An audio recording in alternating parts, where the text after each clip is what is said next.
to Education, Leadership, and Beyond, Surviving and Thriving. My name is Andrew Murata, host of the program, and thank you for everybody tuning in live here on Facebook. Proud member of the Education Podcast Network, Voice Ed Radio Canada, wherever you are taking in your podcasts.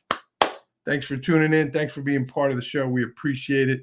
One of the things I enjoy about this show is that it is live. We have viewers commenting and speaking and certainly participating in the show. So I enjoy that. Welcome, everybody. We are going to talk to Dr. Andy Jacks tonight. Andy is a superstar leader, Virginia, Northern Virginia, D.C. area. He's doing tremendous things in the elementary world. He's an author. God, Discipline Wins. What a great book.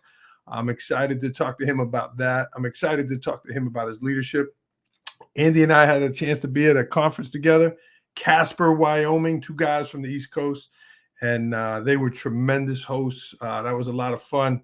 I got Andy's plaque on the wall there. They gave us a plaque, and there's pictures on there. So he's on the wall of fame here, so pretty cool. All right, let's get started. I do want to thank IXL. They are sponsoring the program.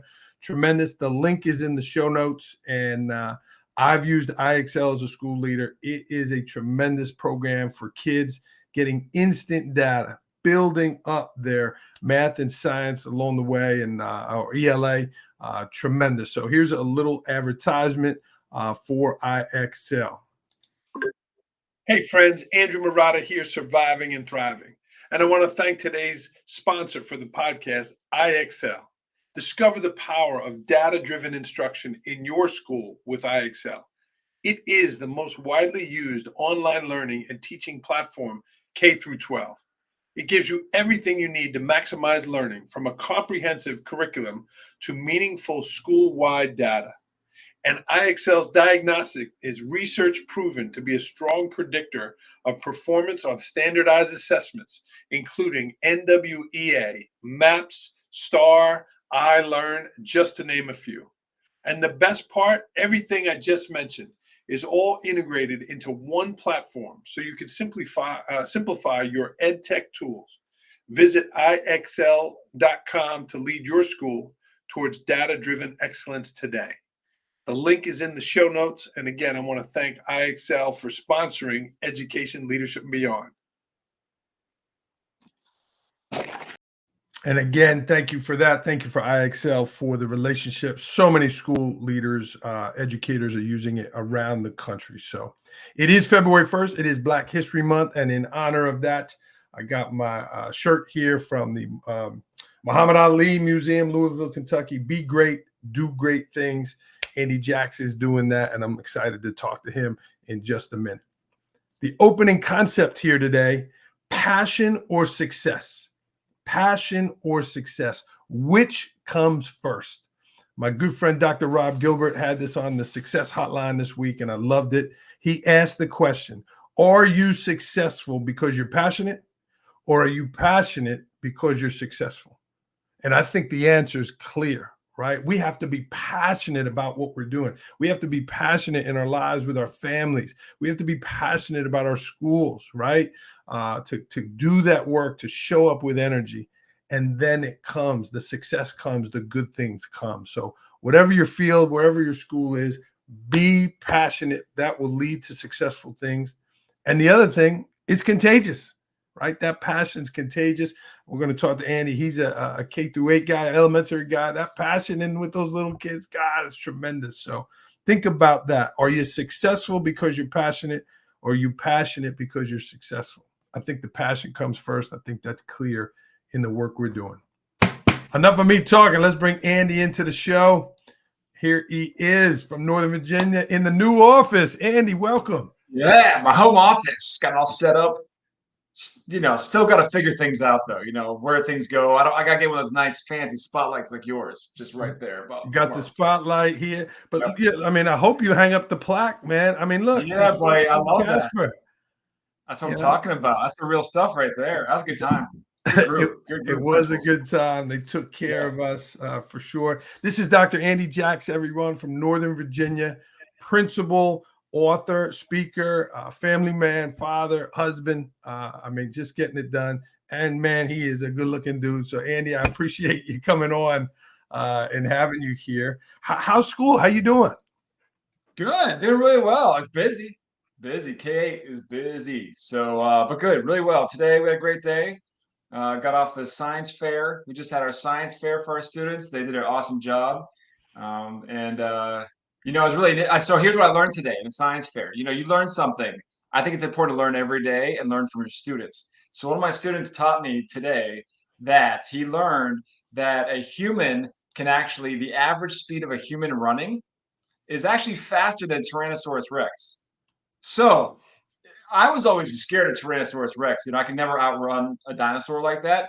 But he learned it and he found out that we're actually faster. They're slower than the movies. In the movies, they're super fast. They just Yeah. come at you. But in real life, they're actually were bigger and slower. So now I feel better about safety if I ever go back in time. It's So all that, good. So Jurassic Park, you're going to get away.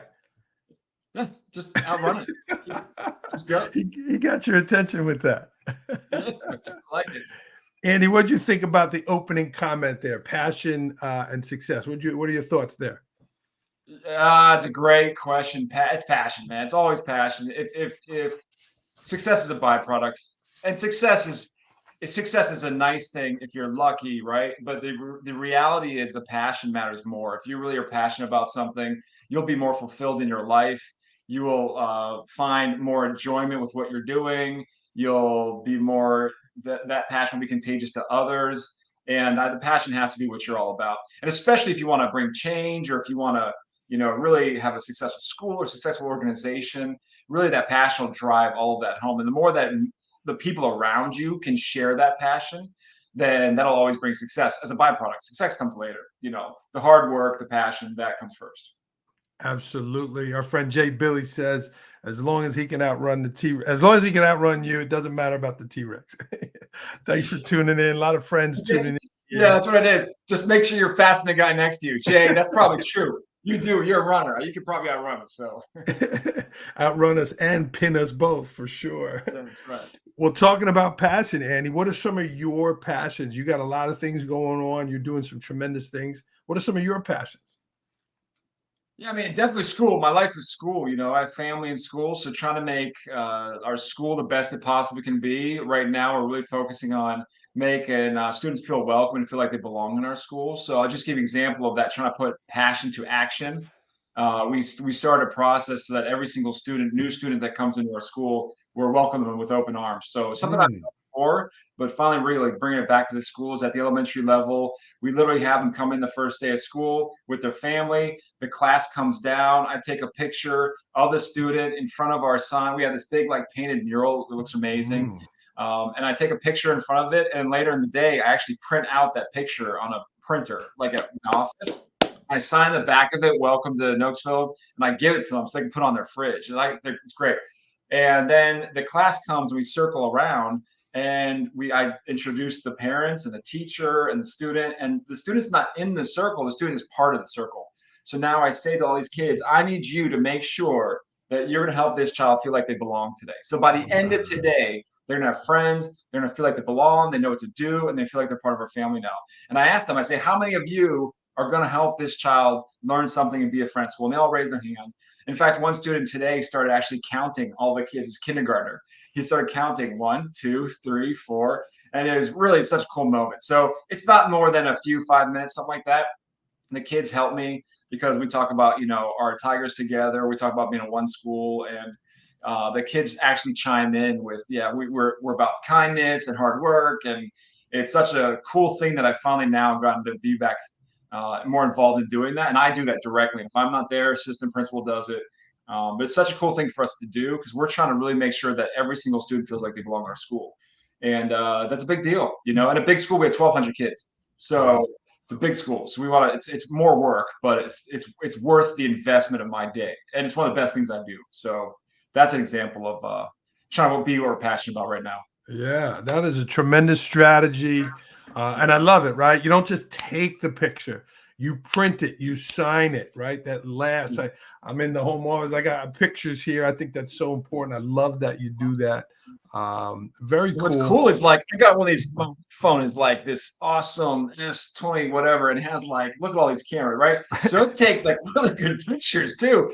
And so like I had a picture of this girl in front of the sun. I'm like, oh my gosh, it's the coolest picture. I got some of their families. You know, they literally take it home that first day and they put it up on their fridge. So you know, I really, that's something that we've talked about, we've done, I've done in the past at Ashland. And then for us now, we really just got to get back to that core, make sure one child at a time, you know, so many kids you can get lost in the numbers.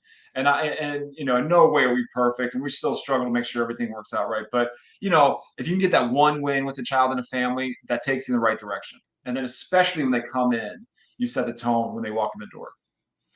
Andy, you're touching on a little bit of your style, your presence Yeah. in the building. What would you say is your style? What type of leader are you? Yeah, well, I try to be enthusiastic. I try to be empowering. I try to be involved in classrooms around the building, team oriented, people oriented, trying to pull people together. Just today, we had a leadership team meeting in our school. So we had like, I don't know, probably 18 to 20 different staff members, and we're helping Wow. to troubleshoot problems and get their input and help make decisions. And, you know, I want to be honest, like when I do my job right and when I'm my best self, I'm like more of that. And that's the struggle of the principal. You know, I'm going to be the first one to admit that being this perfect principal, doing all these things all the time is, I don't know if it's unrealistic, but it's such a challenge. So we just got to keep striving to be this best version of ourselves as a school leader. But for me, it's one that's involved, enthusiastic, and growing, building. Like I'm always thinking about how can we add more in our school, create more opportunities, empower people to do different things, and then ultimately look make sure students are achieving. That's it's such a and it's such you know all schools focus on it in general, but few schools really can get move that needle to really change the dynamic of how they're achieving in the school. So that's something we're talking a lot about. That's something for me. It's always a focus is results. Results matter. And it's not just because they matter for test scores, which they do matter from a you know a school achievement standpoint. We have to get performance you know that's measured by the state and the district and everything else. But it's bigger than that. If students are succeeding, that means that they're doing well. That means they're happy in school. That means that teachers are excited about what they're doing in the classroom. And that means that parents are then satisfied with the work that you're doing in school. So results are a byproduct, but results are the goal. Our goal is that every single student can be successful at our school. And so that's why we do focus a lot on, you know, where are we going and how we're going to get there. But ultimately, you know, there's a benchmark, but are we moving that needle to go in the right direction?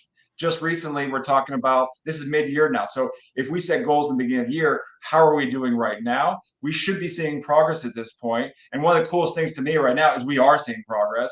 And our very next thing to do is start celebrating like crazy for the progress we are seeing. Nice. So that achievement progress piece of it is what gets me up in the morning. Because again, you help one child be successful, you help another child be successful. You could potentially change the trajectory of their life, you know, or not, you know. So that sense of, you know, you could just come and do your job, or you could get after it. And I tell you, teachers, principals, parents that get after it, that really do everything they possibly can for their kids, they see results. That's the bottom line. And so when I see those kind of people around me, that just like fires me up. Just the other day, I was in a situation where the teacher and she was saying, you know, I made this change because this is going to work. And I saw this huge gain on a test, and she was just all fired up, and I got fired up. I'm like, yeah, let's you know, let's go. I'm coming to your room. I'm gonna go tell them all, like, let's go, let's do it. So that right now is a little bit of a moment right now that we're having. So it's exciting because that's you know that's what you try to be as a school, to be this sort of uplifting place. Very cool. You can feel the passion coming out. Our friends Jeff Evner is watching, AJ Bianco. Jeff had a great quote in there.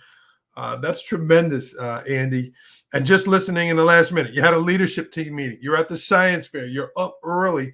How do you organize your day, Andy? How structured is your Yeah. calendar and your meetings versus you dealing with throwing up and all kinds of crazy stuff? Yeah. Well, ideally, you know, I try to make sure I'm strategic. So something we've been talking about lately is if I have these goals, say a goal is it could be a goal like you have your evaluation system that's due, your mid-year reports or your professional growth plan meetings or whatever, observations. if those are important to you, then those have to be scheduled in advance and on your Oh, yeah. calendar. So I have Oh, an yeah. administrative assistant, and so she and I talk every day, and I'm always like, okay, whatever's the next series of things, don't even ask me. Just put them on there. Get them on there. Find me if I'm late. Hunt me down. Get me in the place because, and let the other person know. And that's a little bit of a trick. Little tip is that if you schedule something with somebody, don't just schedule on your end. Schedule on their end and your end because it puts more pressure on you as a leader. Even something as simple as we do, like informal observations, where we have to go into a classroom for a short period of time to get some feedback. A lot of times, those don't have to be announced. You can just do them at any point, but we are purposely making them announced. So like it's scheduled with the person. One, to show them that I'm not here to like get you on anything. It's not a gotcha game. I'm here to just be a part of the learning process and help give some feedback. But it also puts pressure on me because I have to go. Because if they know I'm coming, then they're kind of looking forward to it. They're trying to be prepared for it. And then if I don't show up, that means that I'm not following through with something I said I would do. And that's a big deal. So that extra pressure for a leader actually helps because then when I have these competing interests or someone that's right in front of me and says, I need your time right now, I can say, your time is valuable, but I got to go because they are waiting for me. So sometimes you need that pressure on your goals, and so I try to like make sure that my schedule has built-in times that I'm hitting those goal things. Built-in times I'm checking in with different teachers or different parents or different staff members that I need to do on a regular basis.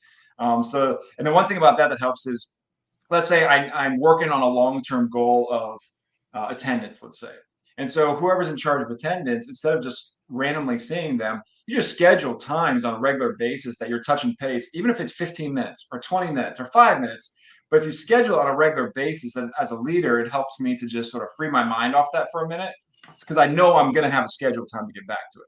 But if I don't have scheduled times where I'm coming onto something, then I'm constantly worried about, am I doing something on that topic? Have I really gotten back to that person? Or are we falling behind on that goal? So really trying to be intentional about the time that we have and how you schedule it, and just knowing that no matter what you do, it's all going to blow up to some extent. You have to be sort of okay with that, and that's something that for us, for a K-8 model, is an extreme challenge to say the least. Yeah. Is trying to make sure that you are both meeting those goal oriented kind of time management, and then also the stuff that comes up or a meeting that goes long that has to go long. And so that is a challenge for sure. But just intentional, strategic scheduling is everything.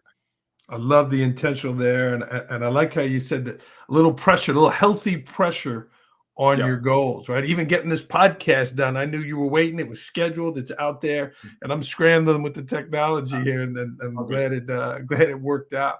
But that's awesome. Yeah, Jeff, being intentional.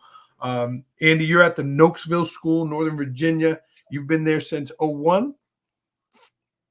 Oh, what? No, I've been Or there. 21. Sorry, 21. Yeah, so I've been just over 2 years. So 2 two years. years and Okay. 4 months. Yeah, I started mid-year a couple years ago. So yeah. And you were at Ashland a long time, 12 years, did incredibly well there, some tremendous things. What were some of the best points there, some of the greatest things there, and then maybe some of the things that you took that you learned at Ashland that you took with you to Nokesville? Yeah, people. It's always people. It's people. The same thing that made it great is the same thing that you miss.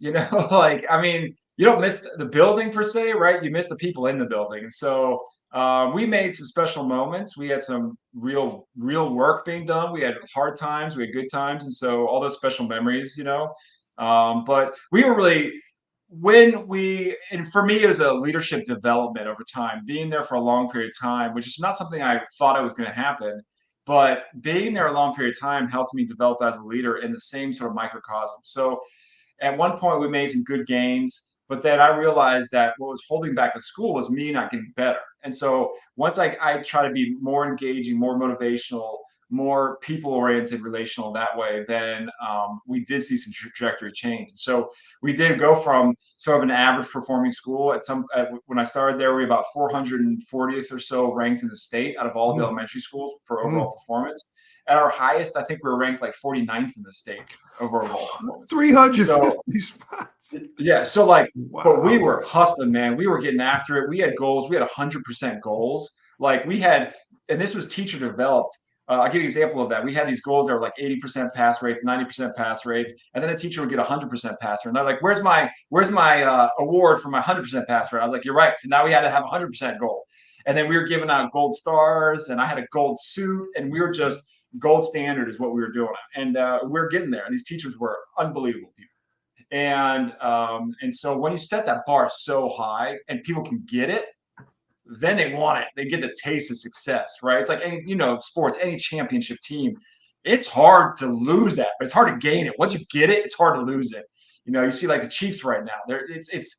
They're just that caliber expectation of success. And so when you hit that, that's something that's a special thing. And that's something that we're working really hard to do right now is develop that sense of achievement and success, because it just feels good. It feels exciting. And everyone wants to be part of a winning organization. And but on a practical sense, we were doing things there, robotics, and we were refurbishing computers at the elementary level. So 4th and 5th graders were refurbishing computers and donating them to the community.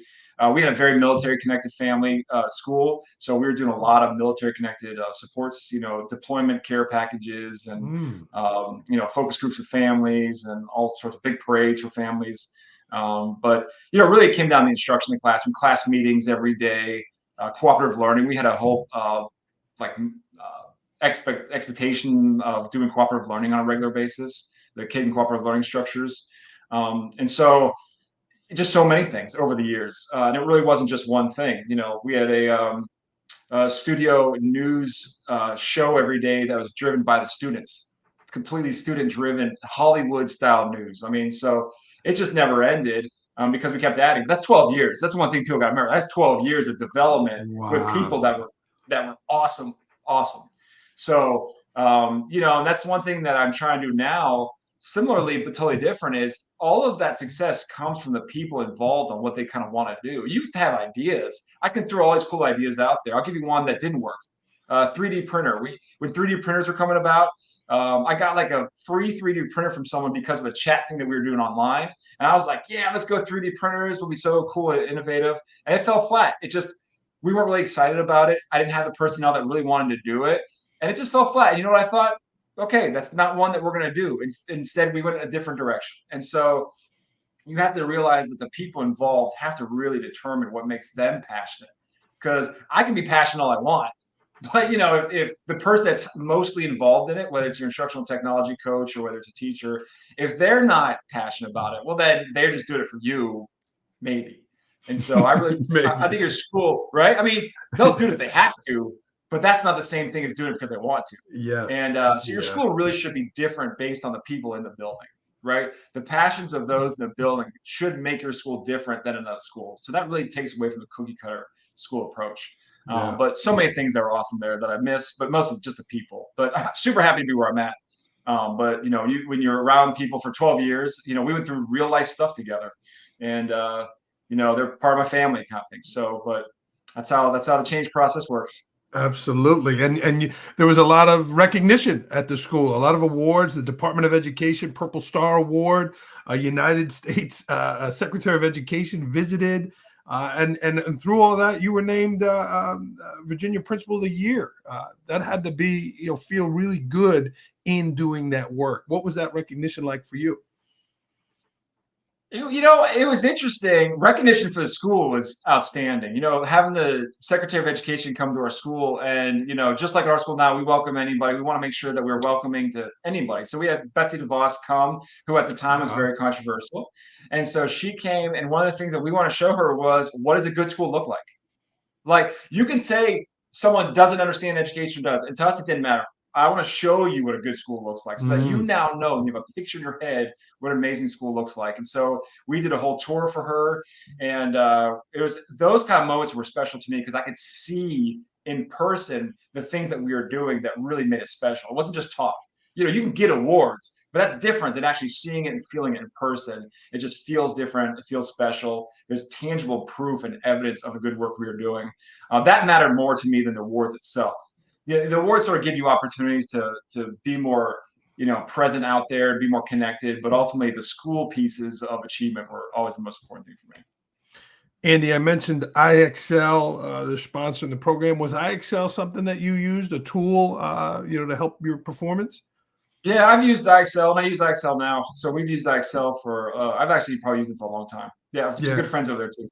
Yeah, and I mean, just that the growth that you're able to see with the kids, and like you said, when the educators really get into it, there's a lot of passion and a lot of connections there.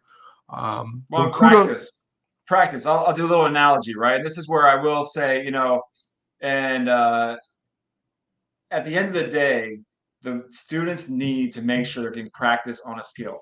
And you can say the drill and kill and all that, and I'm not getting all that, but kids need practice. And the more that a student is doing a skill and they can master a skill and getting feedback on that skill, the better they're going to achieve. Bottom line. And one of the things that worries me right now actually is that the things I look at is how many times does a student actually practice a specific skill? If you want to talk about basketball, they want to be better dribblers, they got to dribble all the time. Bottom line. You want to be a better shooter, you got to shoot all the time. You got to get feedback on that. And so one of the things I like about Excel programs like that give a lot of practice. So students can do it at home, they can do it at school, and they just get practice, practice, practice, practice, feedback, feedback, feedback. And it's one of those things that a student can take it on their own. A student can say, I want a person to get as best as I can be on the skill. And that's a tool where they can actually take it all the way. So I definitely love the idea of students making sure that they can have that individual opportunity for excellence if they choose to do so. Absolutely. Well said. Andy, outside of school, you're doing some great things as well. You're an author, you're a speaker. Again, you and I are at the Wyoming Principals, elementary and secondary, and that was a great thing. How do you prepare? A lot of school leaders ask about, hey, how do you start presenting? How do you do that? How do you prepare for a keynote event like that when you go speak? Yeah, it's funny because I probably prepare different every time. I don't know how you are. The speakers I think are all over the place and how they prepare. For me, it's a combination of a few things. One, you got to know your audience, right? Ultimately, if I do my job right as a speaker, it's not about me really. It's about how can I support or help or serve or motivate those in front of me. So in this case, if you're speaking to principals or school administrators, you have an idea of what they're going through, of what they need, of what they want. If you're speaking to teachers, that's a little bit of a different thing, parents or just the community at large. And so you got to think about what do they need that I can then offer to them. If they need a rah, because that's a lot of people need that right now. They need some motivation. Then you add in elements of stories, success, of just energy and excitement. So those are things I try to do. I also try to, it's things of experiences that I've learned from. So it could be funny situations, or it could be sad ones. It could be tear jerkers, or it could be just informational ones. But I try to connect the dots. Right? Here's a situation I had. In many cases, I share stories that I did not do a very good job of. Right? Something I may have messed up on that I learned the hard way. And so most of the time I share things that are not always just this like, I did awesome, here, do this. It's a lot of times it's like, here, I did this, it didn't work, so do it this way instead. And I think a lot of people can relate to that. But I also try to make sure I throw in, for me, it's important that there's a lot of information. It's sort of shared knowledge. I want research in there. So I try to throw in a lot of research and marry that with everything. So like balance of it. Because, if it's all just rah, and they don't leave with takeaways or a different sense of the topic, then I feel like that's not enough for me. So I try to pull all that together, and then change all the slides. We all do that, right? Like, but yeah, I just try to think about the audience, and then what I can offer them is the biggest thing. I know for me, I do better and I feel better if I'm truly getting out of my own head and thinking about what they need and how I can just serve, basically. Yeah, and they were a great group of people, and Oh it's man, yeah, great group, great yeah, group. it's so true though about the relatability when you talk about your screw ups, and it's almost like, wow, this guy's not perfect. Look at that, he's made the mistakes I made, and there is a relatability there. And it was great to meet you. We got to break bread. That was fun. How about the writing, Andy? You wrote a book. Is it through Dave Burgess? Is that who'd you write it with? Yep, Burgess. Yeah, Yeah, yeah, yeah. Dave's great. And so that one, I appreciate Dave for the opportunity. So that one is a passion project completely. So a little backstory is that I got my doctorate at Virginia Tech, go Hokies, and I did. When you do a dissertation, you have to pick a topic. And so I'm heavily involved in special education world with school over the years. I have a child with a disability, and so the topic is definitely on the forefront of my mind. And then I really got into this idea of discipline because at the same time I'm pondering my own experience as a child, my child's experience, and then seeing what's happening in schools and all the frustrations we're having. I literally started my dissertation with a question, which was, why can't we suspend kids more? That's how I started, not less. That was the question I had because we were going through stuff just like schools are going through now. So that's one thing I really want people to understand about the book. And sometimes people think, oh, you just all you want to do is let kids do whatever they want or whatever else. No, I started the research based on why can't we suspend kids more? Why do schools have to put up with, whatever behaviors that are happening in schools? That's not fair. So that's why I started. I left my dissertation thinking we should not be allowed at the elementary level to suspend kids. Complete shift, right? And for the record, yes, I do suspensions in school, and yes, it is a part of the thing. Even though I tried, I was able to at Ashland really eliminate them, but that's a long journey. But that is part of our disciplinary plan. It's part of the code of behavior for us. But the mindset of exclusionary discipline is a complete shift for me. So the idea that exclusionary discipline there's so much research that shows that it's ineffective and it's actually detrimental to students over time. And it's detrimental to schools. So schools that use more exclusionary discipline as a practice, they actually have more feelings of unsafe. They feel it's like less safe. They feel like they're worried about their own situation more. Like, are they next in line to be excluded? And it just caused so many other problems besides the individual student, of course, that you suspend. And so there's so many other research-based ways to support students and to really be proactive. And so the book really turned into a product of here are all these other ways that we've learned sort of the hard way in school and from research about what you could possibly do about the topic of school discipline. But there are so many great books about school discipline. So these are just some thoughts and examples that may be helpful for a school. I know a school just shared something with me the other day that they used for their staff, where they broke down the book into chapters and they were able to get some takeaways. And that's the ideal thing, right? Because we as a staff at the time were struggling. And so I was just trying to find answers for teachers and for myself. And so there's an element in there for like staff, but there's also an element for principals. And so that's why I got this like passionate thing about the book. So the book was really a byproduct of the passion of everything I learned from my dissertation. And I was fortunate enough to have someone that believed in me that could help publish it. Yeah, Dave's the man. I know Jay wrote with Yeah. Dave also. Yeah. Tremendous. Discipline wins. Strategies to improve behavior, increase ownership, and give every student a chance. Well done there, Andy. How about now? I know you write a blog. I know you're doing some different things. You have 3 children. You're married. You're involved with NAESP. There's a lot there. How do you find the time to write? There's no time. You just do it. You just got to do it.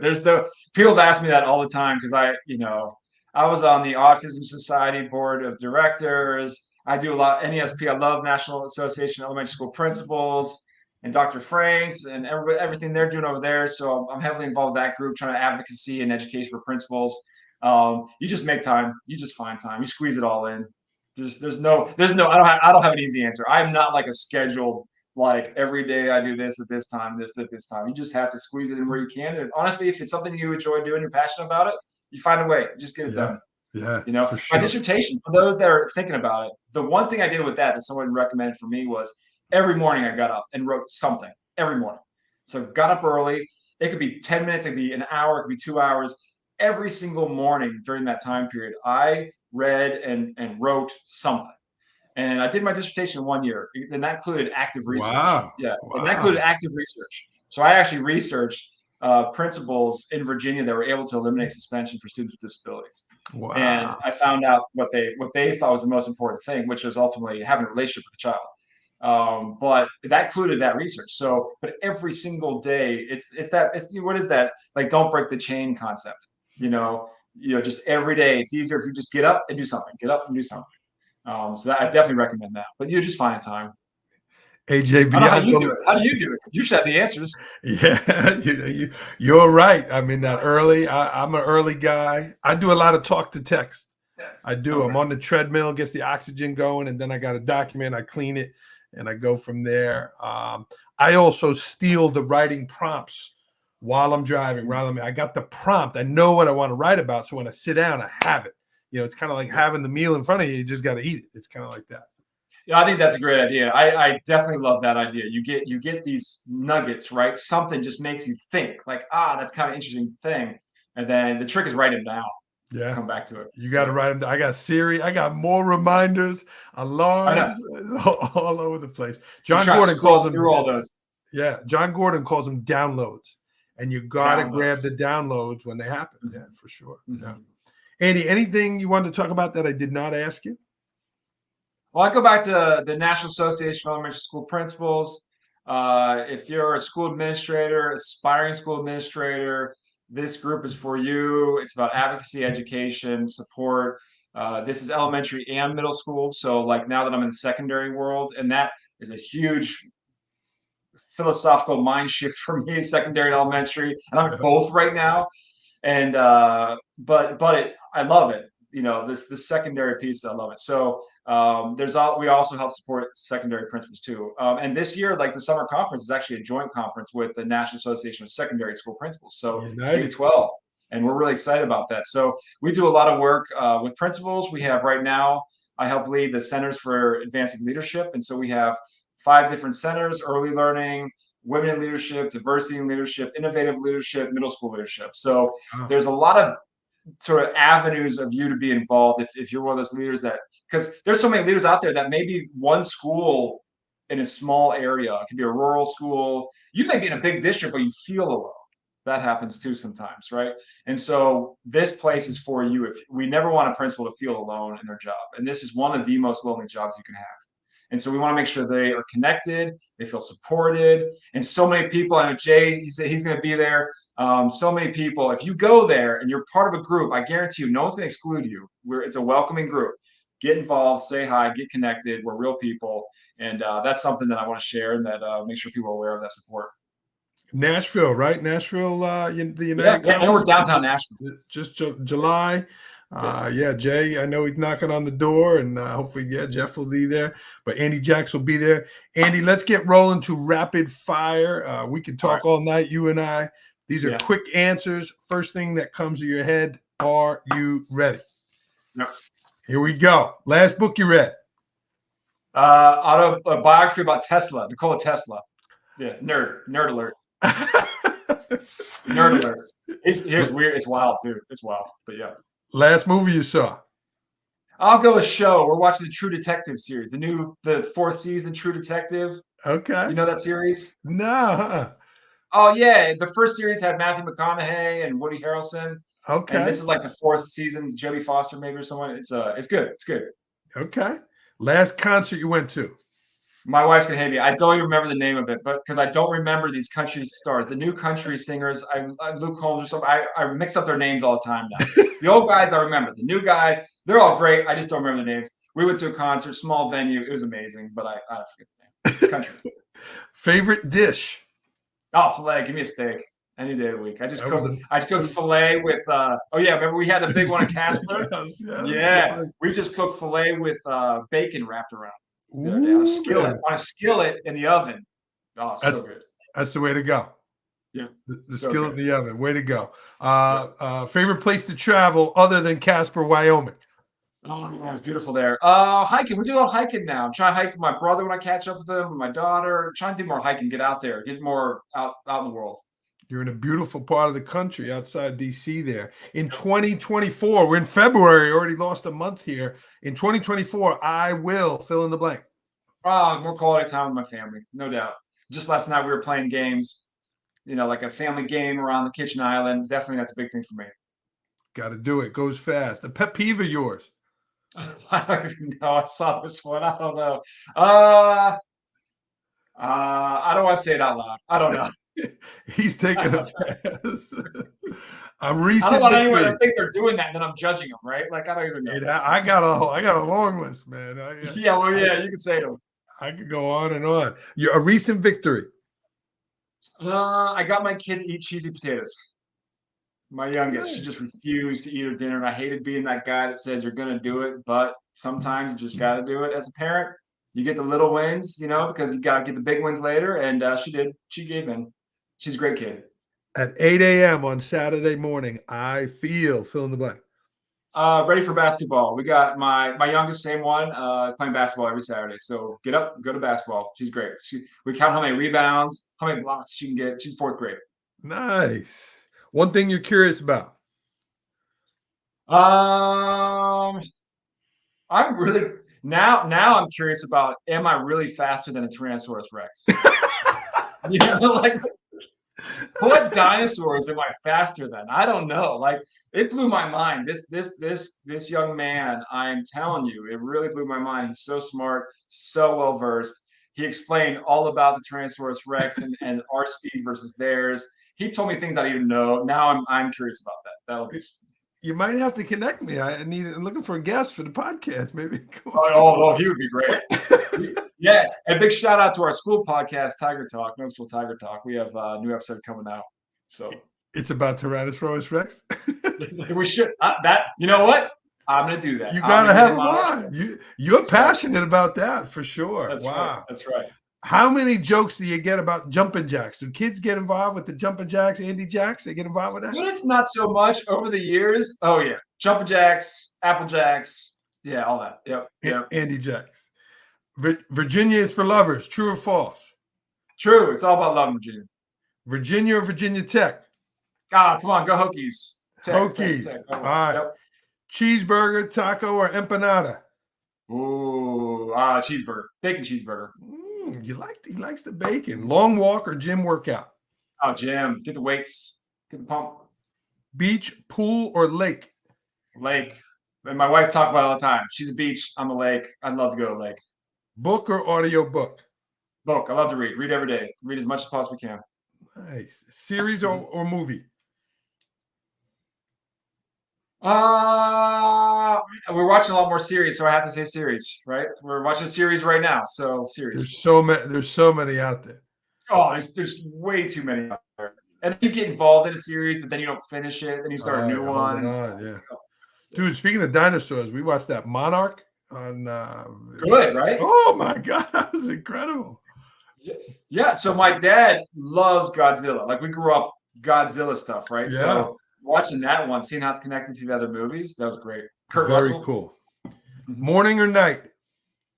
It depends. Morning, I guess, right? Get up, get going. Get going, get moving. Cash or credit? Ideally cash. Ideally. Cookie or donut? Cookie. Don't put cookies in front of me. No. My oldest made some chocolate chip oatmeal cookies the other day, and it was, you cannot do that to me. That's unfair. Couldn't just have one. Oh, no. Coffee or tea? Coffee, for sure. Surviving or thriving? Yeah, thriving, buddy. Let's go. Dr. Andy Jacks, everybody. Andy, this was incredible. I'm glad we got to get it in here. We almost hit a swing and a miss. Andy, your website's phenomenal. What's the best way people get in touch with you? Yeah, my website, andyjacks.com, on Twitter, on Facebook, all that stuff, _ Andy Jacks. Reach out to me, connect, share. You know what I want to know? Share with me what's working in your school. That's that Twitter, I'll say like Twitter, X, whatever it's called right now. I think one of those things is making sure that we get back to the days where we are proud to share what's happening in our school. Yeah. I think a lot of people are afraid on social media. We're afraid to put stuff out there, and I get it. But I want to get back to this place where we just brag, share, and showcase what's happening in your school. So if you got something like that, professionally share with me, because with NAESP, we would like to showcase that as well. We're looking for our schools doing innovative work.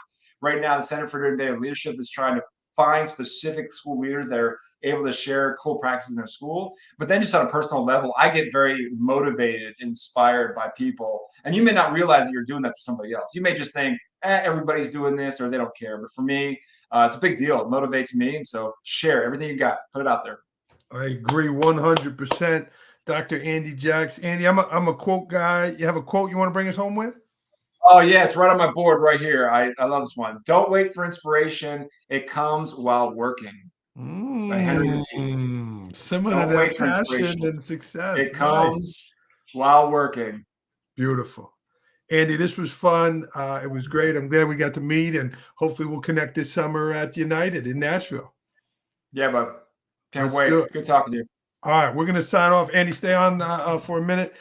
He mentioned his Twitter. I am at Andrew Murata 21 on Twitter, and we are going to sign off here on Education, Leadership, and Beyond. Andy, I appreciate the time, my friend. Yeah, appreciate you, man. All right, hang on. Here we go.